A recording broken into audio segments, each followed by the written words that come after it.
రేపే శని త్రయోదశి అండి, అనగా 27 జూన్ 2026 శనివారం నాడు వచ్చింది.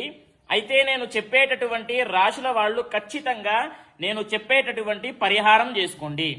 ఎందుకు అని అంటే చూడండి, కుంభరాశి, మీనరాశి, మేషరాశి వారికి ఏలినాటి శని నడుస్తుంది. అదేవిధంగా సింహరాశి వారికి అష్టమ శని నడుస్తుంది. ధనుస్సు రాశి వారికి అర్ధాష్టమ శని నడుస్తుంది. కాబట్టి ఏంటి అని అంటే ఈ రాశుల వాళ్ళు ఖచ్చితంగా పరిహారం చేసుకోవాలి. ఆ పరిహారం ఏంటి అని అంటే ప్రొద్దున్నే బ్రహ్మ ముహూర్తంలో తలస్నానం చేసుకొని శివాలయానికి వెళ్ళండి. అదేవిధంగా అక్కడ అభిషేకం చేసుకోండి, గోత్రనామాలతో అర్చన చేసుకోండి. తర్వాత ఆంజనేయ స్వామి వారి యొక్క టెంపుల్కి కూడా వెళ్ళండి. అక్కడికి వెళ్ళి అక్కడ నవగ్రహ ప్రదక్షిణాలు చేయండి.